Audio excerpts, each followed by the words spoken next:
In today's video, we'll be overclocking the AMD Ryzen 5700G APU all the way up to 4.85 GHz and the integrated graphics up to 2.5 GHz using custom loop water cooling. However, before we jump into the overclocking, let's talk a little bit about AMD Cezanne APUs and the hardware that we'll be using in this guide. Cezanne features Zen 3 cores, but also still the same Vega 8 integrated graphics. In total, AMD has launched 6 APUs for the AM4 desktop socket. The flagship Ryzen 7 5700G offers 8 cores and 16 threads, with a base frequency of 3.8 GHz and a boost frequency of 4.6 GHz. The GPU has 8 compute units and runs at a frequency of 2 GHz. The TDP is 65 watt. Along with the AMD Ryzen 7 5700G processor and ASUS ROG Strix B550i gaming motherboard, we will be using a pair of G.Skill Trident Z DDR4 4266 memory sticks, a Seasonic Prime 850W Platinum power supply, an Elmore Labs P80 DB2 debug card, and of course EK Quantum water cooling. All this is mounted on top of our favorite open bench table. Let's first have a look at the performance at stock settings. When running Prime 95 small FFTs with AVX enabled and FurMark concurrently, the CPU operates stably at 3531 MHz with 0.983 volts.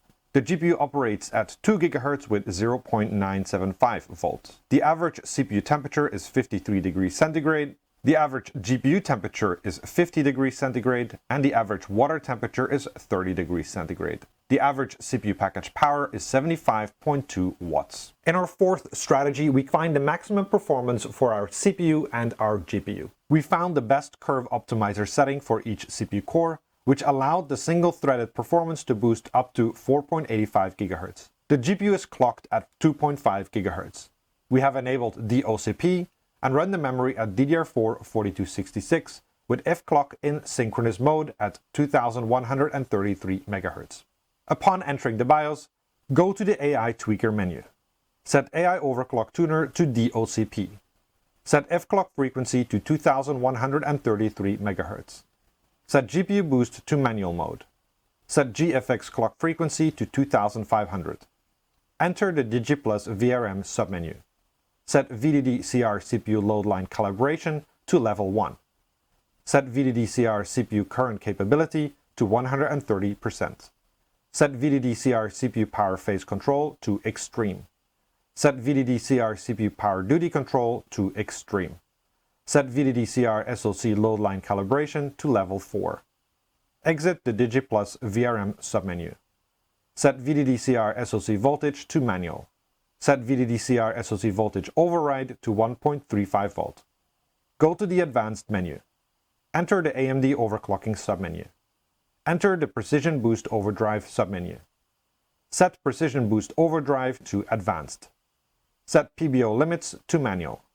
Set PPT limit to 1000. Set TDC limit to 500. Set EDC limit to 500. Set Precision Boost Overdrive scaler to 10x. Enter the Curve Optimizer submenu. Set Curve Optimizer to per core.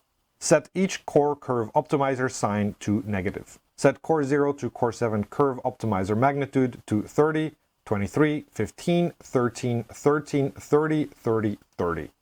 Exit the Curve Optimizer submenu. Set Max CPU Boost Clock Override to 200 MHz. Then save and exit the BIOS. We achieved the highest performance across all benchmarks. Both the single-threaded performance gain of up to 7% and the CPU multi-threaded performance gain of up to 17% are really impressive. The most impressive performance increase is definitely in the 3D benchmark, where the performance is up by over 60%. When running Prime 95 small FFTs with AVX enabled and FurMark concurrently, the CPU operates stably at 4375 MHz with 1.257 volts. The GPU operates at 2.5 GHz with 1.284 volts. The average CPU temperature is 80 degrees centigrade, the average GPU temperature is 74 degrees centigrade, and the average water temperature is 29 degrees centigrade. The average CPU package power is 180.4 watts.